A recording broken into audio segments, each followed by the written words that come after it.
خواتین کا اذان سے پہلے نماز پڑھنا۔ میں نمازوں کی اذان کا انتظار نہیں کرتی بلکہ کیلنڈر پر نماز شروع ہونے کا وقت دیکھ کر نماز پڑھ لیتی ہوں، کیا میرا یہ طرز عمل ٹھیک ہے؟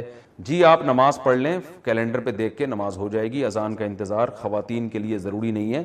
البتہ فجر کی جو صبح صادق کا جو نقشہ ہے نا، اس میں اختلاف ہے۔ بہت سے علماء تو کہتے ہیں یہی جو فجر جو ہے یہ صبح صادق 18 ڈگری پر ہوتی ہے، اور انڈیا پاکستان میں نقشے اسی حساب سے چھپے ہیں، لیکن حضرت مفتی رشید احمد صاحب اور بہت سارے ماہر فلکیات کی رائے یہ ہے کہ 15 ڈگری پہ ہوتی ہے۔ تو انڈیا، پاکستان، بنگلہ دیش، برما میں وہ 15 ڈگری جو فجر ہے وہ موجودہ نقشوں کے کم سے کم 15 سے 20 منٹ کے بعد شروع ہوتی ہے۔ تو آپ فجر میں یہ احتیاط کر لیں کہ جو فجر میں صبح صادق کا ٹائم لکھا ہوا ہے اس سے 20 منٹ کے بعد آپ فجر پڑھ لیں۔ باقی نمازوں میں جیسے ہی وقت داخل ہو آپ پڑھ لیں، کوئی حرج نہیں۔ کیا اذان کے دوران نماز پڑھ سکتے ہیں؟ اذان ہو رہی ہو تو نماز پڑھ سکتے ہیں یا کچھ دیر ٹھہر کر نماز پڑھنی چاہیے؟ مریم نواز، پڑھ سکتے ہیں نماز، لیکن افضل یہی ہے کہ اذان سن لیں، اطمینان سے اذان سن کے اس کا جواب دیں، پھر اذان کی دعا پڑھیں، اس کے بعد نماز پڑھیں۔ رسول اللہ صلی اللہ علیہ وسلم نے فرمایا کہ جب مؤذن اذان کہے تو فقولوا مثل ما قال المؤذن، تو وہی الفاظ دہرایا کرو جو مؤذن کہہ رہا ہے، لیکن حی علی الصلاۃ اور حی علی الفلاح پہ لا حول ولا قوت الا باللہ کہا کرو۔ تو اگر آپ اذان کے دوران نماز پڑھیں گی تو پھر یہ اذان کا جواب کون دے گا؟ تو اس لیے بہتر یہی ہے کہ اذان کے دوران اذان سنی جائے، انہی الفاظ کو دہرایا جائے کہ اللہ ہم بھی اقرار کرتے ہیں کہ تیرے سوا کوئی عبادت کے لائق نہیں، اور پھر آخر میں درود شریف پڑھ کے نبی صلی اللہ علیہ وسلم پر دعا پڑھی جائے، اللہم رب هذه الدعوة التامة والصلاة القائمة آتی محمدا الوسیلة والفضیلة وابعثه مقاما محمودا الذی وعدته انک لا تخلف المیعاد۔ آپ نے فرمایا جو اذان کا جواب دے اور یہ دعا پڑھے، حلت لہ شفاعتی، میری شفاعت اس کے لیے لازم ہو جائے گی۔ اتنی بڑی فضیلت ہے، یہ اس پر عمل کرنا چاہیے۔ محمد صاحبان سعودی عرب سے پوچھتے ہیں، میں جس علاقے میں رہتا ہوں یہاں مسجد تقریباً 2 کلومیٹر دور ہے اور اذان کی آواز بھی نہیں آتی، چنانچہ ہم موبائل پر ہی اذان سن کر اقامت کہہ کر نماز پڑھ لیتے ہیں، کیا اس طرح کرنا صحیح ہے یا ہمیں اذان اور اقامت دونوں کہنی چاہیے؟ نیز جو نمازیں پڑھی گئی ہیں وہ ادا ہو گئیں کہ نہیں؟ بھائی اس طرح کرنا بالکل بھی ٹھیک نہیں ہے۔ نمازیں تو ہو گئیں، اذان کے بغیر بھی نماز ادا ہو جائے گی، مگر یہ خلاف سنت ہے۔ فرض نماز آپ کو اذان کہہ کے پڑھنی ہے۔ ہاں، اگر اذان کی آواز آپ کو آتی ہے، دور کوئی مسجد ہے جس کی آواز آپ تک آ رہی ہے، پھر آپ کے لیے اذان کہنا یہ ضروری نہیں ہے۔ عبداللہ ابن مسعود رضی اللہ تعالیٰ عنہ کا مشہور قول ہے، اذان الحی یکفینا، محلے کی اذان ہمارے لیے کافی ہے۔ لیکن اگر اذان کی آواز نہیں آتی تو پھر آپ کو چاہیے کہ آپ پراپر طریقے سے اذان کہیں، اقامت، اور پھر اس کے بعد فرض نماز ادا کریں۔ اذان کے بعد درود و سلام کا حکم۔ ہمارے گاؤں میں اذان سے پہلے اور اذان کے بعد صلاۃ و السلام پڑھا جاتا ہے، کیا یہ صحیح ہے؟ اس بارے میں رہنمائی فرما دیں۔ خواجہ صاحب، گجرات، پاکستان سے۔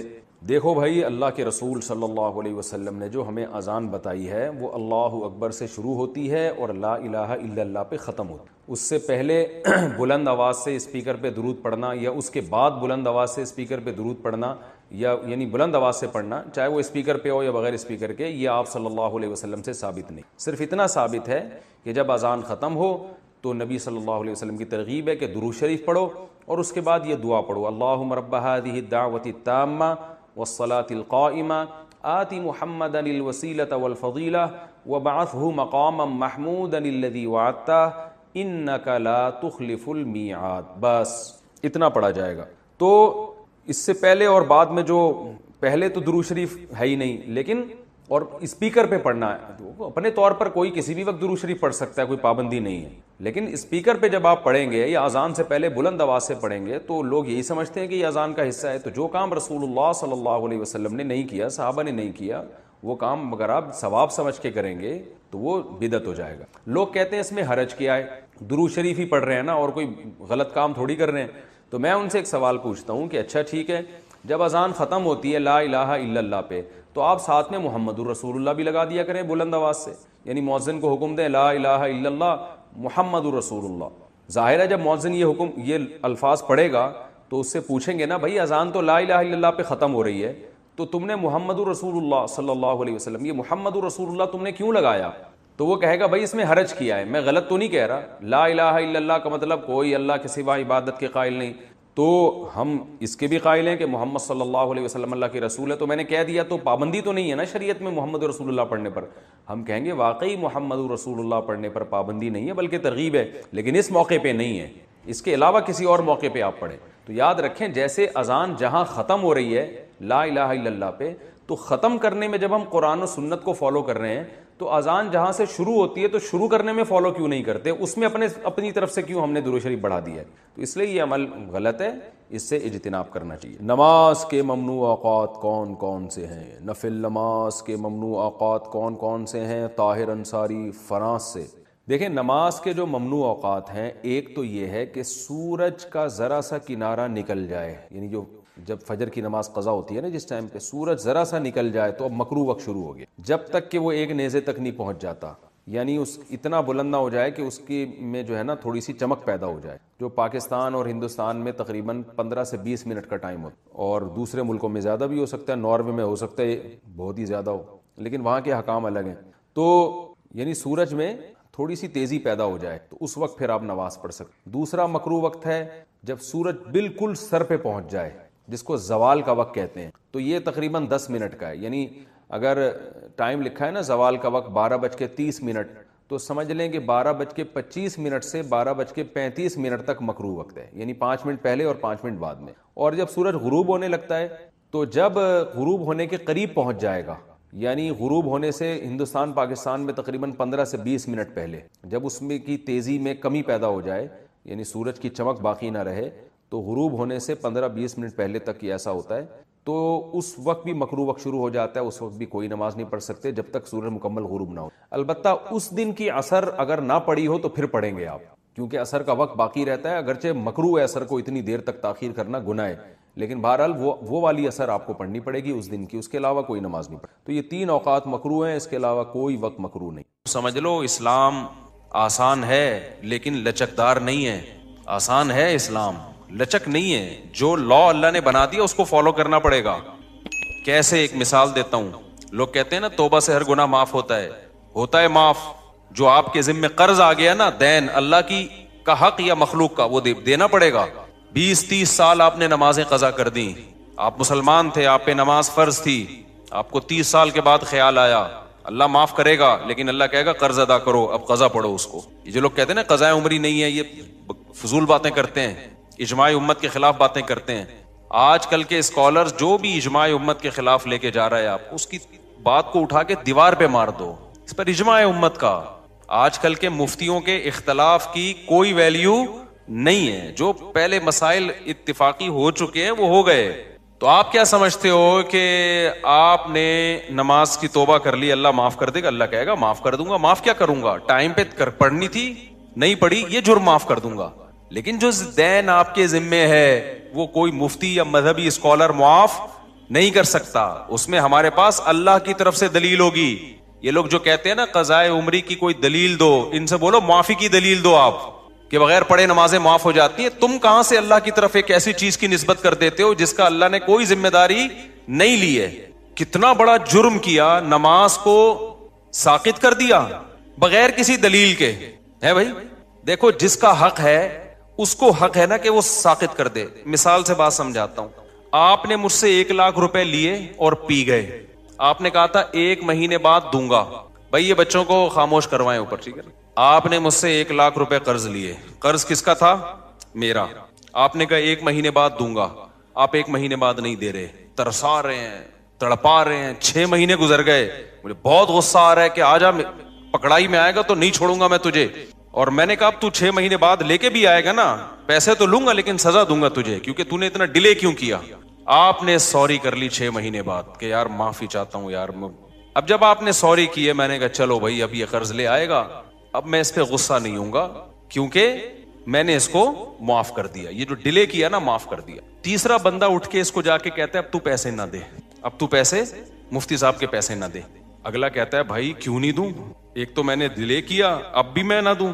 تو وہ اگلا بندہ کہتا ہے بھائی اس کی کیا دلیل ہے کہ تیرے ذمے مفتی صاحب کے پیسے ہیں, اس پہ کوئی حدیث, اس پہ کوئی قرآن کی آیت کہ تو نے ابھی بھی دینے ہیں. تو یہ سمجھدار ہوگا تو کیا کہے گا, بھائی یہ معاف کرنے کا حق اس کو ہے جس نے پیسے دیے ہیں, یہ 3rd پرسن کو بولو نہیں ہے. تو اگر مفتی صاحب نے ایسی کوئی بات کہی ہے کہ جو ڈیلے کر دے گا تو میں معافی کر دوں گا, یعنی جو ٹائم پہ میرا قرضہ نہیں دے گا نا, اب اس کو میری طرف سے یہ سہولت ہے کہ صرف توبہ کر لے, قرضہ بھی ختم.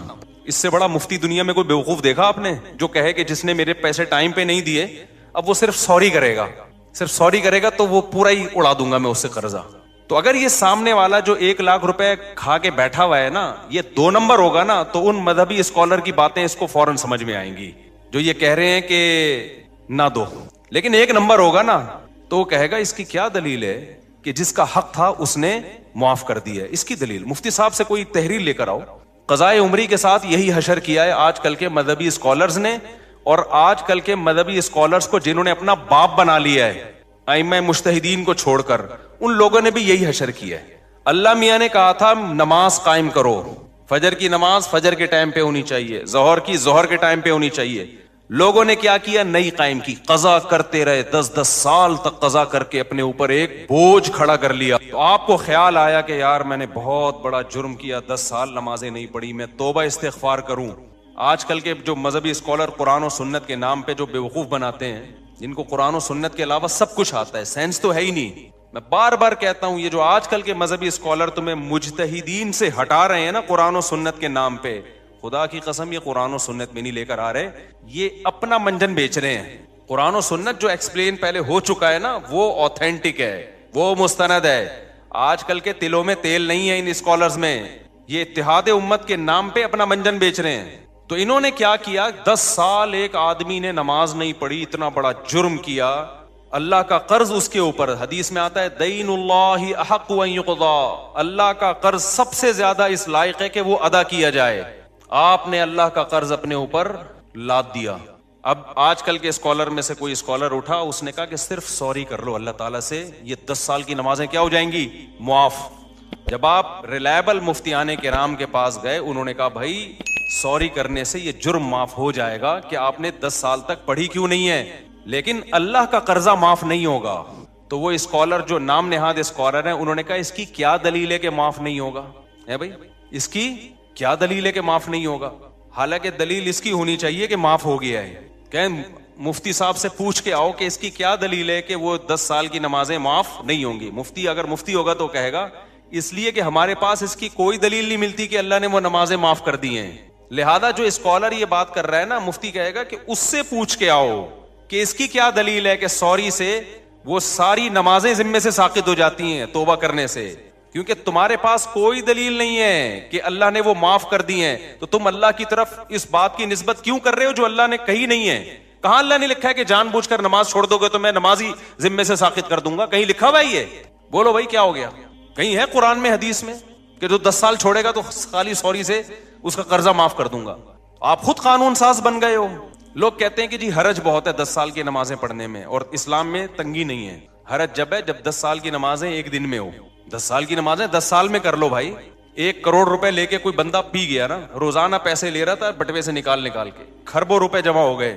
تو جب تک جس کے پیسے چرائے ہیں وہ معاف نہ کرے اور آپ کے پاس دلیل نہ ہو کہ اس نے معاف کر دی ہیں, کیا وہ کروڑوں روپے معاف ہوں گے اس بیس پہ کہ یہ حرج ہے ان کروڑوں کے ادا کرنے میں؟ کورٹ یہ کہہ دے گی کہ بھائی تھوڑے تھوڑے کر کے پے کر دو, ایک دم نہ دو. ذمے سے ساقط کر دینا یہ آج کل کے مذہبی اسکالر کی بہت بڑی جرت ہے, جو انہوں نے کس کی طرف نسبت کر دی بغیر کسی دلیل کے, کس کی طرف نسبت کر دی, اللہ کی طرف. اور ایسے جاہل ہیں, مطالبہ ہم سے کرتے ہیں کہ قرآن حدیث سے دلیل لے کر آؤ کہ 10 سال کی نمازیں قضا کرنا لازم ہے. بھائی جس نے معاف کی ہیں آپ اس سے دلیل لے کر آؤ. کہاں اللہ نے لکھا ہے کہ میں نے معاف کر دی؟ قرضہ اللہ کا ہے اور معاف کون کر رہے ہیں؟ آج کل کے اسکالر. خوف بھی نہیں آتا خدا کا ان لوگوں کو, شرم بھی نہیں آتی. سمجھتے ہو کہ نہیں سمجھتے ہو؟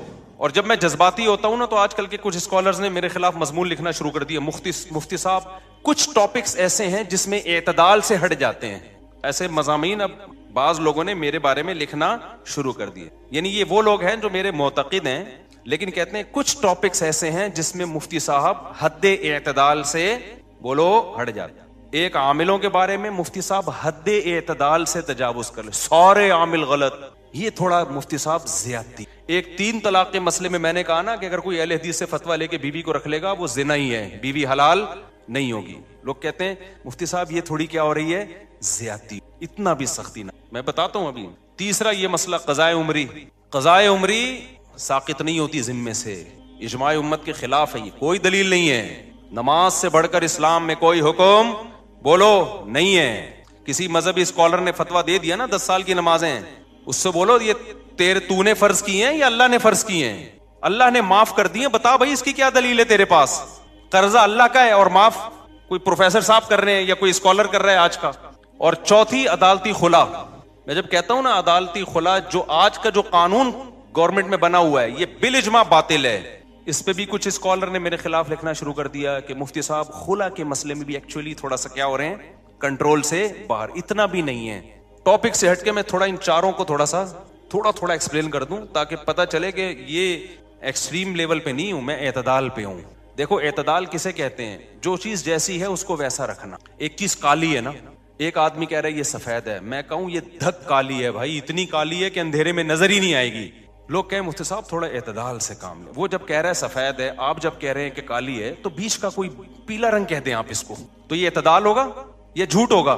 بھائی جب 100% بلیک ہے, کسی بھی زاویے سے دیکھو بلیک ہے, تو اس کو بلیک کہنا ہی اعتدال ہے. تو یہ جو خلا کا مسئلہ ہے نا, خلا کا ابھی ایک نیا کلپ آیا ہے کہ میرے خلاف پھر کسی نے, پرانی عادت ہے ان کی, ان کو چین نہیں آتا جب تک میری ویڈیو لگا کے ری ایکشن نہ کرے نا. تو میں نے یہ عدالتی خلا کا کہا یہ جھوٹ ہے, بکواس ہے. اس کی بیس پہ اگر کوئی عورت کہیں اور نکاح کرتی ہے وہ زنا ہے, وہ نکاح نہیں ہے. چند کنڈیشن ایسی ہیں جس میں ہم اس خلا کو معتبر مانتے ہیں, وہ ہیں, وہ تو میں بتا چکا ہوں. چند کنڈیشن ایسی ہیں, لیکن علی الاطلاق کورٹ کے پاس یہ حق ہو جائے کہ عورت جب جائے کورٹ اس کو خلا کی ڈگری پکڑا دے. جیسے کہ لا یہی ہے, لا تو پاکستان میں نا, حضرت ویڈیو نہ بنائیں, جو پاکستان میں لا ہے نا وہ یہی ہے کہ جج پابند ہے کہ وہ خلا دے گا. یہ خلا کلعدم ہے, اس کی کوئی حیثیت بولو نہیں ہے. اس پہ مشہور زمانہ اسکالر نے ابھی دوبارہ میرے خلاف کلپ بنایا کہ مشکات کی اتنی حدیثیں اور فلانی اتنی حدیثیں ہیں. ایک حدیث مشکات کی یا پورے ذخیرے حدیث میں, میرا چیلنج ہے خدا کے لیے مارکیٹ میں لے آؤ. یا ہمارے کان ترس گئے ہیں, آنکھیں ترس گئی ہیں. کوئی ایک حدیث ایسی نہیں ہے جس سے پتا چلتا ہو کہ عورت کو طلاق کا یا نکاح ختم کرنے کا حق ہے بذریعہ کورٹ. شوہر ظلم کر رہا ہو نا مخصوص نوعیت کا, اس کی بات میں نہیں کر رہا, وہ تو میں بھی مانتا ہوں. نارمل کنڈیشن میں یا چھوٹی موٹی باتوں میں ایک عورت نہیں رہنا چاہتی, وہ کہہ رہی میں نہیں رہنا چاہتی, یہاں شوہر کی مرضی کے بغیر عورت علیحدگی نہیں لے سکتی. اسلام میں نکاح میں داخل ہونے کا عورت کے پاس حق ہے, نکاح سے نکلنے کا عورت کے پاس اسلام میں رائٹ نہیں ہے. اب خواتین کو یہ بات اگر سمجھ میں نہیں آتی, چھوڑ دیں اسلام کو چینج نہ کریں آپ. اسلام چینج نہیں ہو سکتا. سمجھ میں آ رہی ہے بات کہ نہیں آ رہی؟ آپ چھوڑ دیں بھائی, ہمیں یہ اسلام میں لگتا ہے یہ ظلم ہے عورت کے اوپر, تو نہ لاؤ, آپ جاؤ کسی ہندو سے شادی کرو, آپ اس کے پاس, ان کے پاس ہر وقت حق ہے بھائی. جیسے ہندو خود طلاق دے سکتا ہے, عورت بھی جب چاہے عدالت سے خلا لے سکتی ہے. اسلام میں ایسا ہی ہے. کوئی اسکالر یہ بات کرتا ہے نا کہ نہیں ایسا نہیں ہے, تو آپ میرے سامنے بٹھا دیں اس کو, آن لائن لے آئیں اس کو, مشہور آدمی ہو, ہر آڑا ترچھا مشہور ہونے کے لیے بعض دفعہ آ جاتا ہے. تو میں بتاؤں گا مشکات میں کتنی حدیثیں ہیں, بخاری میں کتنی حدیثیں ہیں, وہ سارے میں ان کمبختوں کو ترجمے تک نہیں آتے ہیں حدیثوں کے. اگر عورت کے پاس بھی یہ رائٹ ہوتا ہے نا, کامن سینس بھی کوئی چیز ہوتی ہے. قرآن حدیث تو پہلے کامن سینس ہوگی تو قرآن حدیث سمجھ میں آئے گا نا. کامن سینس ہی نہیں ہے, قرآن حدیث تو ویسے ہی نہیں ان بیچاروں کے پاس, اور کامن سینس بھی نہیں ہے. اور وہ آج کل ہمیں بتا رہے کہ ابو حنیفہ امام شافعی کو فالو نہ کرو, ان لوگوں کو فالو کرو. کامن سینس کیا کہتی ہے کہ میاں بیوی میں اور گرل فرینڈ بوائے فرینڈ میں فرق کیا رہ جائے گا اگر عورت کے پاس بھی طلاق کا حق حاصل ہو جائے؟ فرق کیا رہ جائے گا؟ ارے میاں بیوی میں, بوائے فرینڈ اور گرل فرینڈ میں جب دونوں چاہیں بریک اپ ہو سکتا ہے کہ نہیں ہو سکتا؟ بولو نا, دونوں جب چاہیں ایک دوسرے کو چھوڑ دیں, تو پھر میاں بیوی کے تکلف کی کیا ضرورت ہے؟ فرق صرف اتنا ہو جائے گا کہ گرل فرینڈ بوائے فرینڈ میں عورت ٹاٹا کر کے ویسے ہی چلی جاتی ہے, یہاں کورٹ سے کہے گی مجھے ٹاٹا کروا دو, کورٹ اس کو پکا ٹھپا لگا کے ڈگری دے دے گی. گرل فرینڈ میں تو پکا ٹھپا بھی نہیں لگتا, یہاں تو پکا ٹھپا لگ جائے گا. گرل فرینڈ بوائے فرینڈ اور میاں بیوی کا فرق ہی ختم ہو جائے گا. اتنی سینس اس بے وقوفوں میں نہیں ہے, اور یہ ہمارے باپ بنے ہوئے ہیں, ملین سبسکرائبر لے کے بیٹھے ہوئے ہیں یہ لوگ. میں تو کہتا ہوں یہ اس قوم کے ساتھ صحیح ہو رہا ہے. جیسے سیاسی حکمران جب کوٹتے ہیں نا میں پکڑ کے, صحیح کوٹتے ہیں بھائی, ووٹ کس نے دیا تھا؟ ووٹ بھی تو میں اور آپ ہی دیتے ہیں نا. تو یہ جو مذہبی اسکالر منجن بیچ رہے ہیں نا اور الو بنا رہے ہیں آپ, یہ بالکل صحیح ہو رہا ہے آپ لوگوں کے ساتھ, کیونکہ آپ نے قرآن و سنت کو سمجھنے کے لیے ابو حنیفہ پہ اعتماد نہیں کیا. آپ کو لگا وہ بیچاروں کو کچھ بھی نہیں آتا تھا, جو تابعین تبع تابعین کے دور کے لوگ تھے. آپ کو خیر وہ بیچارے منجن بیچ کے چلے گئے. آپ نے امام شافعی پہ اعتماد نہیں کیا جن کو کروڑوں لوگوں نے فالو کیا ہے. آپ نے کہا ان کو نہیں پتا تھا. آپ نے امام مالک پہ اعتماد نہیں کیا. آپ نے امام احمد بن حنبل پہ اعتماد نہیں کیا. جب اتنے بڑے بڑے فقہا پہ آپ نے اعتماد نہیں کیا تو اللہ نے آپ کو ان منجنوں کے حوالے کر دیا ہے کہ یہ منجن بیچیں گے اور تم کیا کرو گے, ان سے مسائل پوچھو گے. تو میں بہت کانفیڈنٹلی یہ کہتا ہوں یہ خلا کلعدم ہے, اس کی کوئی 2 ٹکے کی حیثیت نہیں ہے. جج اپنی بیوی کو طلاق دے سکتا ہے, کسی اور کی بیوی پہ اللہ نے جج کو اختیارات بولو نا نہیں دیے. اب خواتین کو یہ پسند نہ آئے تو چھوڑ دیں اسلام کو. جہاں اتنے سارے کروڑوں کافر ہیں, چند عورتیں اگر جہنم میں چلی جائیں گی تو ہماری صحت پہ کوئی فرق نہیں پڑے گا. کیونکہ آج کل ایک نیا بھوت یہ سوار ہو گیا مذہبی اسکالرز پہ کہ خواتین کو خوش کرنے کے لیے ان کے وہ حقوق بیان کیے جا رہے ہیں جو اسلام نے دیے نہیں ہیں. فیور لینا ہے ان کو. جیسے کہہ دیا نا عورت پہ ساس کی خدمت نہیں ہے, شوہر کی خدمت نہیں ہے. ابے نہ وہ بچے پیدا کر رہی ہے, نہ وہ شوہر کی خدمت کرے گی, نہ وہ ساس کی خدمت کرے گی. کمانا اس پہ ویسے ہی لازم نہیں ہے, تو وہ پیڑے کھانے کے لیے آئی ہے گھر میں. کیا ایسی بات کرتے ہو جو تم اپنی بیوی پہ منطبق نہیں کر سکتے. تمہاری بیویاں کیسے گھروں میں رہتی ہیں, نہ وہ تمہاری ماں کی خدمت کریں گی, نہ تمہاری خدمت کریں گی, نہ بچے تو ویسے ہی پیدا نہیں ہو رہے. ایک آدھ ہوتا ہے اس کے بعد بڑھ گیا, بچوں کو پروگرام سارا کیا ہو گیا, بڑھ گیا. وہ بات کرو جو تم خود سوسائٹی میں اپنے اوپر جھیل سکتے ہو. تمہاری ماں تمہاری بیوی کو کہہ رہی ہے پانی پلاؤ, اور تمہاری بیوی آگے سے کہتے ساس کی خدمت کچھ پہ واجب نہیں ہے. تمہاری غیرت کہاں چلی جائے گی اس وقت. سمجھ میں آ رہا ہے کہ جاپان سے آیا ہوں, غصے میں ہوں, کیونکہ وہاں میں نے خاندانی نظام دیکھا ہے تباہ ہوتے ہوئے. یہ نہیں قسم کے لوگ وہاں بھی براڈ مائنڈیڈ پیدا ہوئے, بیڑا ہی غرق کر دیا پورے سسٹم کا. جو اسلام نے عورت کو حقوق دیے ہیں وہ بڑے خاندانی حقوق ہیں. ان حقوق کی بات کرو بھائی, جو حقوق اسلام نے دیے ہیں. اسلام نے یہ کہیں نہیں کہا کہ تمہاری بیوی نہ تمہاری ماں کی خدمت کرے گی, نہ تمہاری روٹی پکا کے کھلائے گی. اسلام نے کہا بھائی خرچہ تمہارے ذمے ہے. نبی صلی اللہ علیہ وسلم نے محبت سکھائی ہے اپنی زوجہ کی کہ جہاں سے امی عائشہ برتن سے منہ لگا کے پانی پیتی, وہیں سے آپ بھی محبت کا اظہار کرتے. کبھی آپ نے اپنی بیویوں کو مارا پیٹا نہیں ہے, ہاتھ نہیں اٹھایا, برداشت کیا. اونچ نیچ ہر گھر میں ہوتی ہے. اپنے ساتھ سفر میں لے کے جاتے تھے, دعوت میں لے کے جاتے تھے. یہ حقوق ہیں جو اسلام نے دیے. یہ والے دو بھائی. تم کیا سکھا رہے ہو ان کو کہ جب منہ اٹھائے وہ عدالت میں جاری ہے. کیوں عورت نے, اسلام نے عورت کو رائٹ دیا خلا کا. عورت کو جو خلا کا رائٹ دیا ہے, خلا ایک ایگریمنٹ ہے. رائٹ کا مطلب یہ کہ عورت اگر یہ نہیں رہنا چاہتی تو شوہر سے ڈیورس کا مطالبہ کر سکتی ہے مہر کی معافی پہ, کہ میں مہر چھوڑتی ہوں مجھے طلاق دے دو. اس مہر چھوڑ کے طلاق لینے کو خلا کہا جاتا ہے. یہ ایگریمنٹ ہے. جب تک شوہر راضی نہیں ہوگا, یہ ایگریمنٹ دونوں طرف سے ہوتا ہے. یہ قرآن سے بھی پتہ چلتا ہے, حدیث سے بھی پتہ چلتا ہے, بخاری مسلم. اور یہ جو اسکالر نے کہہ دیا نا کہ مشکات پر اتنی حدیثیں ہیں, میرا چیلنج ہے ایک حدیث آپ ترجمہ کر کے بتا دو جس سے آپ کا والا خلا جو آپ ثابت کرنا چاہتے ہو وہ ثابت ہو جائے. تو میں جب کسی پہ اتنا مضبوط دعویٰ کر رہا ہوں نا تو پھینک نہیں رہا ہوتا میں بیٹھ کے یہاں. سمجھ میں آ رہی ہے بات. ایک دوسری بات عاملوں کے بارے میں.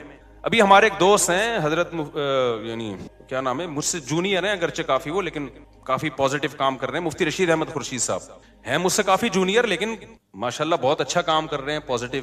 ان سے کسی نے سوال پوچھا کہ مفتی طارق مسعود صاحب عاملوں کے بہت خلاف ہیں, بہت ایکسٹریم لیول پہ گئے ہوئے ہیں. انہوں نے اپنے حساب سے جواب دیا کہ بھائی وہ تھوڑا سارے غلط نہیں ہیں, کچھ ان میں ٹھیک بھی. عاملوں کے بارے میں سارے غلط نہیں ہوتے, کچھ ان میں بولو ٹھیک.